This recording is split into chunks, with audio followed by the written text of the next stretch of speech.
Hello everyone, welcome back to my channel Stree dream. कैसे हैं आप सभी? उम्मीद करती हूँ आप सभी बहुत ही अच्छे होंगे, स्वस्थ होंगे, खुश होंगे एंड अपनी अपनी लाइफ में बहुत ही पॉजिटिविटी के साथ आगे बढ़ रहे होंगे।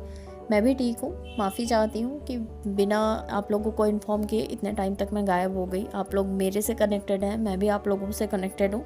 मन मेरा बहुत होता था कि मैं वीडियो डालूँ, बट कुछ सिचुएशन ही ऐसी हो गई थी कि मैंने ब्रेक ले लिया था। पता नहीं और किसी के साथ होता या नहीं होता, बट मेरे साथ जब भी कुछ चीज़ें अच्छी होनी स्टार्ट होती हैं तो कुछ ना कुछ ऐसा हो जाता है कि मैं बहुत पीछे चली जाती हूँ। ये मेरा अपना पर्सनल एक्सपीरियंस है कि जब भी मेरी लाइफ थोड़ा सा लाइन पर आना स्टार्ट होती है तो कुछ मेरे साथ ऐसा हो जाता है कि मैं काफ़ी पीछे चली जाती हूँ। फिर से मुझे वहाँ तक आने में टाइम लग जाता है, पर ठीक है, लाइफ है। अच्छे दिन बुरे दिन तो आते रहते हैं, बट लाइफ रुकती तो नहीं है ना, चलती ही रहती है। फिर से एक स्ट्रेंथ लाने वाली बात होती है कि फिर से खुद को मजबूत बनाना होता है, फिर से खड़ा करना होता है। बट लाइफ में और बाकी सारी चीज़ें अच्छी चल रही हैं, बट पढ़ाई को लेकर ना कभी कभी अब बहुत ज़्यादा डिमोटिवेशन हो जाता है, क्योंकि जब भी अच्छे से पढ़ना स्टार्ट करती हूँ कि नहीं अब बस ये वाला एग्ज़ाम मेरा मेन टारगेट है, जब भी मेहनत करना स्टार्ट करती हूँ तो कुछ ना कुछ ऐसा आ जाता है। जैसे अभी पीछे भाई का हुआ था, और भाई की टेंशन तो अभी चल ही रही है, क्योंकि अभी भी उसकी तबीयत इतनी ज़्यादा ख़राब चल रही है कि मैं आप लोगों को क्या ही शेयर करूँ, क्योंकि ये सारी चीज़ें ना अब लाइफ में लगी रहेंगी। और अभी उसके भी मतलब हम लोग कोशिश करें ट्रांसप्लांट का प्रोसेसिंग स्टार्ट करा दें। एक बार अहमदाबाद जाना पड़ेगा और उसको दिखाना पड़ेगा, क्योंकि उसका क्रेटनाइन वगैरह जितना मतलब फर्स्ट टाइम हम लोगों ने डायलिसिस लगवाया था उससे कम हो ही नहीं रहा है डायलिसिस के बाद भी। एंड मेरी मदर इन लॉ की भी तबीयत ख़राब हो गई थी, उनको बस टाइफाइड हुआ था। टाइफाइड से चीज़ें बिगड़ते बिगड़ते इतनी बिगड़ गई कि किडनी में इन्फेक्शन हो गया दवा खा खा कर, और अभी तक मतलब वो अच्छे से ठीक नहीं हो पाई हैं। और आप लोगों को पता ही है कि हमारी फैमिली बहुत ज़्यादा बड़ी नहीं है। ये दोनों भाई, मम्मी और सारवी, मैं ले देकर सारवी को मिलाकर कुल 5 लोग हैं, और 5 लोग 5 जगह रहते हैं। तो इस वजह से सब कुछ मैनेज करने में प्रॉब्लम हो गई। एंड मम्मी अभी यहीं पर हैं और उनकी तबीयत भी ठीक नहीं है, तो फिर टाइम टेकन हो जाता है। एंड जब घर में कोई बीमार रहता है तो वैसे भी किसी चीज़ में मन नहीं लगता।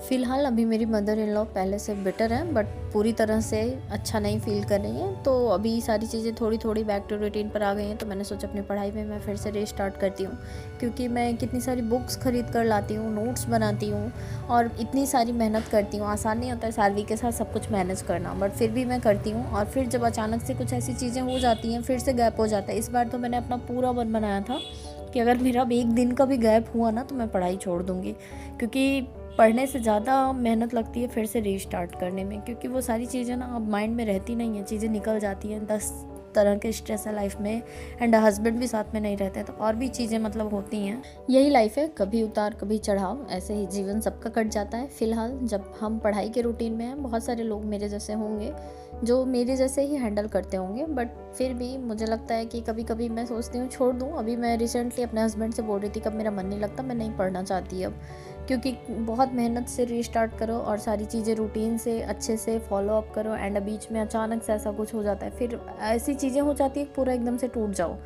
और अभी पता है किडनी वाली प्रॉब्लम मेरे भाई को हुई ही थी, एंड सासू माँ के भी किडनी में इन्फेक्शन हो गया था, तो इस वजह से भी मतलब इतना डर का माहौल हो गया था कि क्या ही बताएं। बहुत ही इमरजेंसी में हम लोग फिर से मतलब अहमदाबाद लेके गए, क्योंकि एक बार झेल गए थे, दोबारा वो चीज़ें नहीं मतलब फेस कर सकते थे। इस वजह से तुरंत मतलब गए, तुरंत सारा ट्रीटमेंट हुआ, एंड फिलहाल अभी वो ठीक है।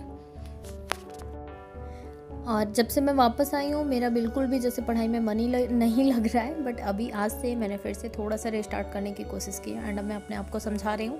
एंड अब बताया मैंने अभी ना, रिसेंटली मैंने अपने हस्बैंड से बोला नहीं मन लगता मेरा, मुझे नहीं पढ़ने का मन करता है, मुझे कोई शॉप वगैरह मतलब ओपन करवा दीजिए। बट वो कह रहे ना कि जो कर रही हो वही करो, पढ़ाई करो, ठीक है थोड़ा और टाइम लगेगा चलेगा, बट जो कर रही हो वही करो, क्योंकि तुम उसमें ज़्यादा सूट करती हो। तो फिर ये सारी चीज़ें सोच कर मुझे फिर से लगा ठीक है करते हैं धीरे धीरे, कहीं ना कहीं तो इसका एंड होगा ही। ऐसा थोड़ी ना कि ये ऐसे ही चलते रहेगा, और ऐसा भी नहीं है कि जो पढ़े हैं वो किसी यूज़ में नहीं है, बहुत जगह में, एंड हमारे इवन बॉडी लैंग्वेज में भी वो एजुकेशन दिखाई देता है। तो ठीक है, पढ़ाई कहते हैं ना कभी भी व्यर्थ नहीं जाती, तो वो कभी भी ख़राब तो जाएगी नहीं, कहीं ना कहीं यूज़ में आएगी ही।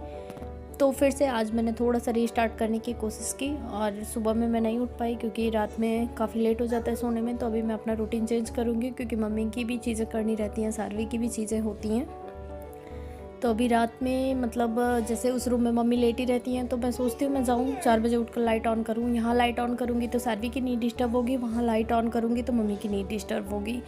इस वजह से पता नहीं क्यों हेजिटेशन होता है। ऐसा नहीं एक मम्मी इधर आके लेट नहीं जाएंगी, बट कि सुबह की नींद सबकी बहुत अच्छी होती है और मुझे जैसे किसी को परेशान करना अच्छा नहीं लगता है।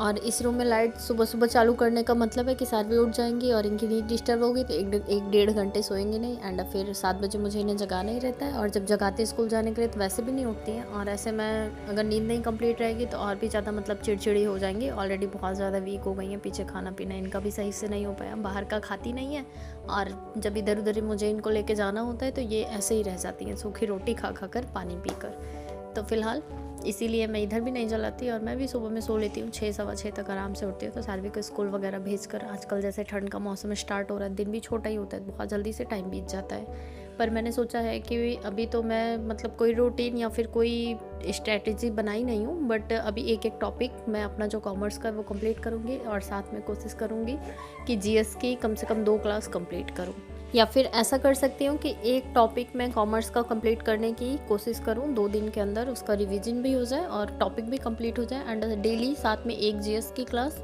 और एक करंट अफेयर की क्लास। क्योंकि जब भी पेट का एग्ज़ाम था तो सितंबर तक का करंट अफेयर पढ़ा हुआ था, तो अगर उसका रिवीजन करती रहूँगी तो आने वाले एग्ज़ाम में उसका फ़ायदा मिल जाएगा, क्योंकि रिसेंट की चीज़ें पूछी जाती हैं, कभी कभी मतलब ओल्ड करंट अफेयर भी पूछ लिए जाते हैं, तो उसमें भी मतलब मुझे बेनिफिट मिल जाएगा।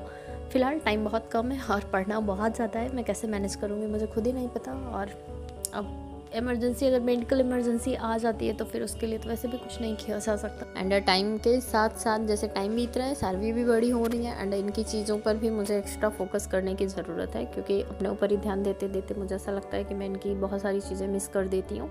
तो अभी फ़िलहाल मैंने सुबह में पढ़ा था 2 घंटे, एंड कोशिश किया था 2 घंटे दिन में पढूँ सार्वी को सुलाने के बाद मैं, लेकिन 2 घंटे नहीं पढ़ पाई थी, 1.5 घंटे मैंने पढ़ा। और उसके बाद फिर जब मैं रात में लेट नाइट तक जगूँगी तो उसमें भी मैं कोशिश करूँगी 2 घंटे पढूँ, तो एटलीस्ट 6 घंटे का टारगेट बनाऊँगी। और 6 घंटे में जो भी मैंने अभी पीछे बताया कि जिस तरह से मुझे पढ़ना है वो सारी चीज़ें मैं कंप्लीट करूँगी। आज के लिए बस इतना ही, दिन का टाइम मैंने कंप्लीट कर लिया था, और आज का ब्लॉग मैं शाम तक का ही कर रही हूँ, एंड कल से कोशिश करूँगी कि सुबह का जो 2 घंटे पढ़ूँगी वो, और दोपहर का जो 2 घंटे पढ़ूँगी वो, और रात का जो 2 घंटे पढ़ूँगी वो कंप्लीट करके फिर अगर कल हो पाएगा तो वीडियो मतलब अगले दिन डालूंगी, अगर नहीं हो पाएगा तो फिर एक दिन और वेट कीजिएगा, एंड उसके बाद फिर मैं कंटिन्यू करूँगी, क्योंकि इसको भी मुझे एज ए वर्क करना है, क्योंकि इससे भी मुझे भी बहुत सारे बेनिफिट्स मिलते हैं, एंड आप लोग भी मेरे से जुड़े रहते हैं तो मुझे भी अच्छा लगता है। आज के लिए बस इतना ही, कल फिर मिलती हूँ।